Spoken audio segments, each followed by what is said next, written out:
हमारे साथ गेस्ट का पैनल जुड़ चुका है। कैप्टन इंद्रजीत सिंह हैं, रिटायर्ड डिफेंस एक्सपर्ट हैं। सर स्वागत आपका। कैप्टन जयदेव जोशी जी हैं, रिटायर्ड हैं, डिफेंस एक्सपर्ट हैं। सर सबसे पहले आपके पास आते हुए, इंद्रजीत सर आपके पास आते हुए, जिस तरीके से अब ये जो स्थिति बनी है, आप दोनों ही देशों को कहां देख रहे हैं? क्योंकि दोनों ही देश फिलहाल पीछे हटने को तैयार नजर नहीं आ रहे हैं। देखिए, स्थिति वाकई में बहुत भयावह स्थिति है और ये स्थिति इन दोनों देशों को नहीं, पूरे मेरे ख्याल से तो पूरे वर्ल्ड के ही लिए ठीक नहीं है, क्योंकि इससे पूरे वर्ल्ड पे बहुत फर्क पड़ेगा। बहुत सी चीजें ऐसी हैं जो एक दूसरे से जुड़ी हुई है और जब उन चीजों का कहीं ना कहीं कनेक्शन कटता है तो सभी के ऊपर इसका असर भारत पे भी बहुत बड़ा पड़ने वाला है। भारत में भी इसका जब कच्चे तेल की रुकावटें होंगी तो इससे महंगाई, हर एक चीज पे बहुत फर्क पड़ेगा।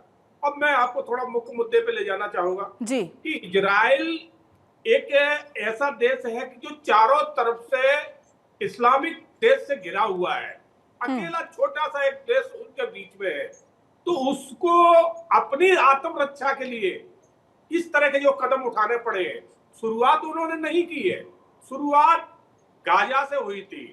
गाजा एक जो पड़ोसी उसका देश था, गाजा और उस इस्राइल का शुरू से ही आप उसमें चल रहा था और उसी से गाजा के साथ में ये सारे देश खड़े हो गए। ऐसा तो नहीं होना चाहिए। इजराइल तो अकेला था, अकेला लड़ रहा था और अपनी रक्षा करने में, अपने सेल्फ प्रोटेक्शन में कोई बुरा गलत भी नहीं कर रहा था। हर देश को ये अधिकार है कि वो अपने देश की रक्षा कर सके, अपनी प्रोटेक्शन रख सके, तो वही वो गाजा से चाहता था। मगर गाजा ने किस तरह से इजराइल के अंदर घुस के ये शुरुआत करी थी, किस तरह से निर्दोष लोगों को, नागरिकों को वहां मारा गया था और उनको साथ में बंधक बना के ले गए थे, तो शुरुआत गाजा से हुई थी। फिर गाजा के समर्थन में ये सारे ही देश, जितने वो मुस्लिम देश है, जो उतर आए, जो ये गलत हुआ है। तो इस्राइल जब देखता है कि हमारे देश में कहीं ना कहीं संकट के जो बादल बढ़ा रहे हैं, तो वो अपनी रक्षा के लिए खड़ा होता है। अपनी रक्षा वो कर भी रहा है, जबकि अकेला है, छोटा है। मगर इतने सारे मिलके देश जो ये इस्लामिक देश है, और सबसे बड़ी बात है कि जितने आतंकी संगठन है, चाहे वो हूती हो, चाहे हमास हो, ये सारे एकजुट हो चुके हैं इजराइल के खिलाफ। तो एक अकेला देश है तो अपनी सेल्फ प्रोटेक्शन के लिए कदम तो उठाएगा। ऐसा तो है नहीं कि अपने देश को वो झोंक देगा मौत के मुंह में। तो इजराइल कर रहा है वो मेरे हिसाब से तो कहीं गलत नहीं है, और उसके साथ बड़े बड़े देश जो बुद्धिजीवी है सब खड़े हुए हैं। अगर कुछ कंट्री के लोग छोड़ दो, बाकी सब साथ में है। बिल्कुल, क्योंकि सर लगातार ये जो हमले हैं वो तेज होते जा रहे हैं। 2 दिन बीत चुके हैं। सर आपके पास लौटूंगी। जोशी साहब आपके पास एक बार आते हुए, जिस तरीके से तनाव लगातार बढ़ रहा है, अभी सर ने भी जिस तरीके से जिक्र किया कि हर देश अपना बचाव तो करेगा, लेकिन ऐसे में क्या दोनों को कूटनीतिक दोनों की नहीं की जानी चाहिए कि कूटनीतिक तरीके से दोनों को एक टेबल पर लाया जाए? हालांकि अगर हम बात करें तो संयुक्त राष्ट्र में आपातकालीन बैठक की घोषणा की गई, आपातकालीन सत्र यहां पर बुलाया भी है। जी, बहुत ही अच्छा सवाल आपने पूछा है, और इस बात को हम दोनों नजरिए से देखेंगे। जो आपके दोनों सवाल के दोनों पहलू है, वो एक कूटनीतिक प्रयास सीज फायर के होने चाहिए या नहीं, दूसरा संयुक्त राष्ट्र। कूटनीति के प्रयास तब होंगे जब कोई टेंजिबल गेन या फिर कोई गिव अप करने की बात डिसाइड की जाए तब। यहां पे हालात ये है कि इजराइल को ये इंफॉर्मेशन मिली, और इजराइल की मोसाद को हम इतना मजबूत मान सकते हैं। आप भी बड़े अच्छे तरीके से अपने ओपनिंग नैरेटिव में और बता रहे थे कि किस तरीके से ये ट्रक को बरामद किया है ईरान ने। पर ये कब किया है? ये तब किया जब मोसाद ने वो वीडियो भी जाहिर कर दिया, और उनमें से लॉन्च करके कुछ अटैक्स भी हो चुके उसके बाद। तो इजराइल की ये पुख्ता जानकारी, ये सब कुछ चीजें कि वो बहुत ही जल्द अपने न्यूक्लियर ठिकानों से ईरान न्यूक्लियर बॉम्ब बनाने के कगार पे खड़ा था, तब ये हुआ है। अब ये तो एक प्रयत्न है, ये प्रोसेस है विच विल कंटिन्यू, और ये इसलिए इसका कोई टेंजिबल स्टॉप नहीं है। इसलिए कूटनीति में बैठ के आप क्या बात करोगे? शायद ये बात कर सकते हैं कि आप अपना न्यूक्लियर प्रोग्राम या एटम बम बनाना या जो कुछ भी है उसको बंद करिए। तब बात आती है वो दूसरा पहलू जो आपने पूछा, संयुक्त राष्ट्र का। तो आप देखिए, अभी पूरे विश्व में वर्ल्ड वॉर नहीं चल रही है, but the world is at war. पूरा विश्व अलग अलग जगह पे, अलग अलग देश के सामने प्रॉक्सी ऑर्गेनाइजेशन लड़ाई पे लगे हुए हैं। और इन सारों के बीच में रशिया यूक्रेन में यूएन ने क्या किया, इजराइल हमास में यूएन ने क्या किया, भारत पाकिस्तान के समय पे भी यूएन ने क्या किया। तो यूएन यस मीडिएट कर सकता है, बात कर सकता है, पर कारगरता की अगर बात आए, और जैसे मेरे साथी पैनलिस्ट थोड़ी देर पहले बता रहे थे, इजराइल के रिजॉल्व की, उसकी कटिबद्धता की बात आए, तो मैं मानता हूं बहुत कम है जो संयुक्त राष्ट्र कर पाएगा। सर, अगर हम बात करें इन दोनों में से किसी एक को चुनना, क्योंकि भारत के दोनों सहयोगी हैं और इजराइल एकमात्र ऐसा देश था, हमने देखा था ऑपरेशन सिंदूर के समय भी कि इजराइल ने खुलकर सर भारत का साथ दिया था। यस, डेफिनेटली इजराइल ने भारत का हमेशा साथ दिया है।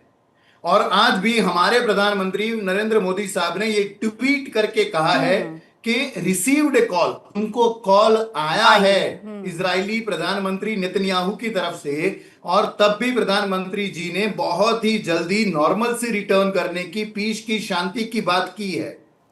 पर कभी भी भारत इजराइल अपने स्व बचाव में किए जाने वाले ऑपरेशन को आप रोक दीजिए, ऐसी बात भारत इजराइल को कभी नहीं कहेगा, क्योंकि इजराइल भारत का टाइम टेस्टेड फ्रेंड है, मुश्किल घड़ियों में साथ में खड़ा है, वेपन टेक्नोलॉजी हो, इंटेलिजेंस हो, सबकी शेयरिंग करता है।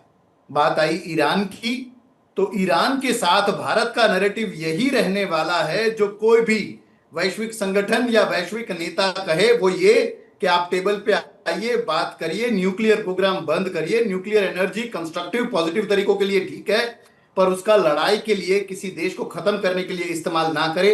इतना लिमिटेड अप्रोच भारत का ईरान के साथ इसलिए होगा क्योंकि ईरान ने जिस तरीके से चीन से भी अपनी नजदीकियां बढ़ाई है, हमारी वहां से पाइपलाइन का प्रोजेक्ट था, उसमें भी वो टाल मटोल जो उसने किया है, ये सब होते हुए भारत बौद्धिक चर्चा और इमोशनल सपोर्ट या फिर वर्बल सपोर्ट ईरान को जरूर देगा, बट आइडियोलॉजिकली और दिल से इजराइल के साथ रहेगा।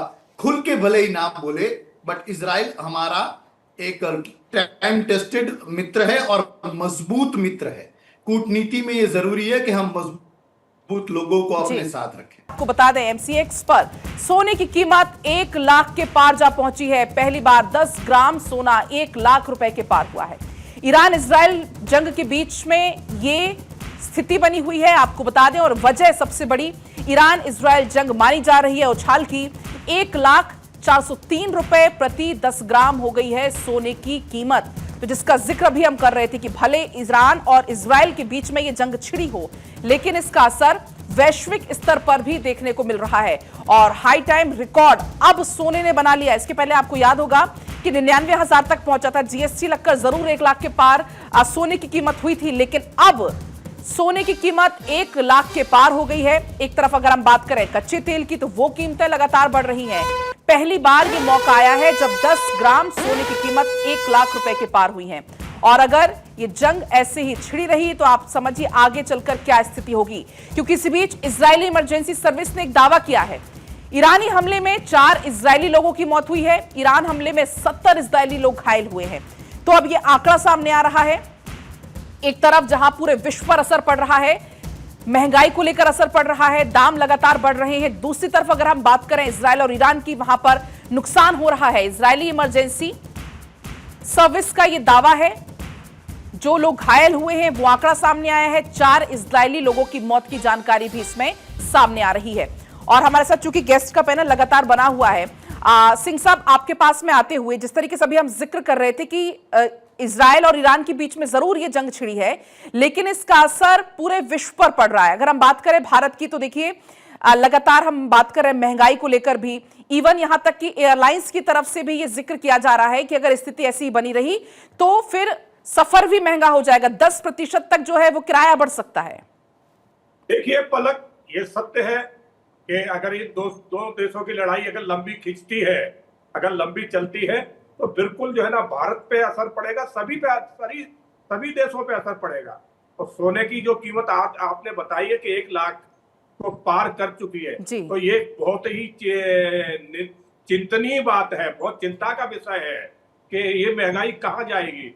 और अगर हवाई जहाज में भी इजाफा होता है तो उन यात्रियों पे बहुत फर्क पड़ेगा कि जो अपने काम धंधे के लिए बाहर विदेश आया जाया करते हैं और डोमेस्टिक का भी जो प्रयोग करते हैं, तो इससे देश पे बहुत असर होने वाला है।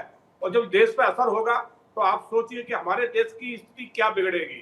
तो ये बड़ा सोचने वाला विषय है और इसमें सभी देश निगाह बनाए, भारत भी बनाए।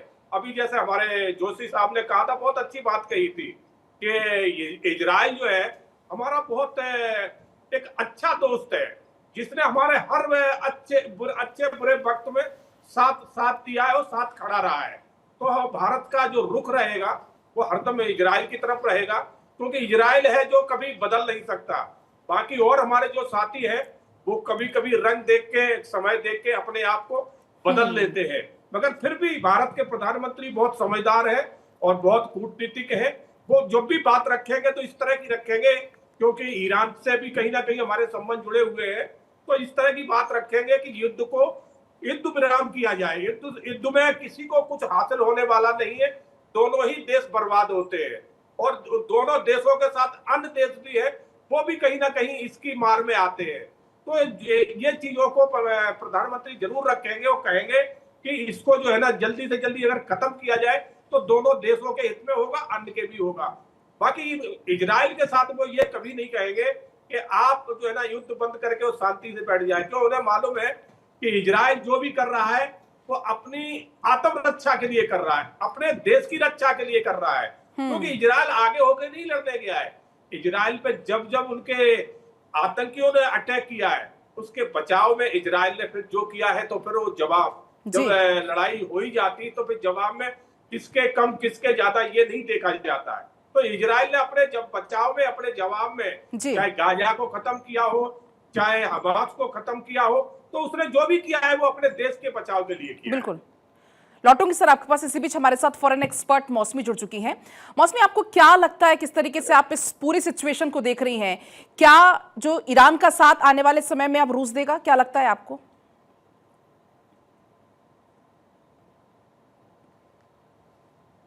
आप डायरेक्ट ईरान के साथ अभी रशिया आ जाएंगे, बट ईरान का एक क्या है कि ईरान के साथ सीरिया, यमन और उनके साथ हिजबुल्ला, उनके पावर से, उनके साथ से शायद ईरान अपना जो कॉन्फिडेंस लेवल है उसके लिए हाई हो रहा है। But again it is fight between quantity versus quality. देखना पड़ेगा कि ईरान के पास बहुत ज्यादा ट्रूप्स है इजराइल के साथ अगर कंपेयर किया जाए, बट एयर डिफेंस को देखा जाए तो Israel is more powerful. Even naval का आप देखो तो ईरान भी कम नहीं है, बट ईरान हैज अपने आप को स्ट्रॉन्ग किया है ड्रोन्स के थ्रू। लेकिन अभी देखा जाएगा कल इजराइल में जो अटैक हुआ है और इजराइल ने जो ईरान में अटैक किया है, बट मुझे नहीं लगता ईरान चुप बैठने वाला है, क्योंकि खमेनी ने बोल दिया है कि अब जो होगा ये तो शुरुआत है। He has clearly told that it is the beginning. तो मुझे नहीं लगता कि वो अभी आसानी से चुप बैठेंगे, क्योंकि Iran is also condemning US. वो कह रहे हैं कि यूएस इन्वॉल्व है, ऑल्दो वाशिंगटन ने कहा है कि हम यहाँ पे इन्वॉल्व नहीं है। तो मुझे लगता है मिडिल ईस्ट में कहीं ना कहीं I am seeing the end of diplomacy here. हम we are moving towards end of diplomacy. सब अपना अपना देख रहे हैं एंड ये भी देखना पड़ेगा क्या ईरान अपना न्यूक्लियर थ्रेशोल्ड क्रॉस करेगा। अगर कर दिया then it will be a huge loss to the entire world and middle east. आप देखिए इंडिया का भी बहुत लॉसेस हो रहा है, आप देखिए gulf, like it's important like you know cross road. But अभी देखना चाहिए अमेरिका कैसे इसको इंटरप्ट करते हैं, कैसे वो करते हैं, या ईरान मानेंगे या नहीं। ईरान तो ये तक कह रहा है कि जो इजराइल का साथ देगा वो हमारे निशाने पर आ जाएगा। तो इस पर चर्चा चूंकि हमारी लगातार जारी है, आप तीनों गेस्ट से बने रहिएगा हमारे साथ, चूंकि इस वक्त लगातार जो एयरलाइंस कंपनी है वो भी इसको लेकर एडवाइजरी जारी कर रही है। अभी आपने देखा हाल ही में इंडिगो की तरफ से एडवाइजरी जारी हुई है। तो दोनों देश जो कि पीछे हटने के लिए तैयार नहीं है, मिडिल ईस्ट में लगातार तनाव बढ़ रहा है।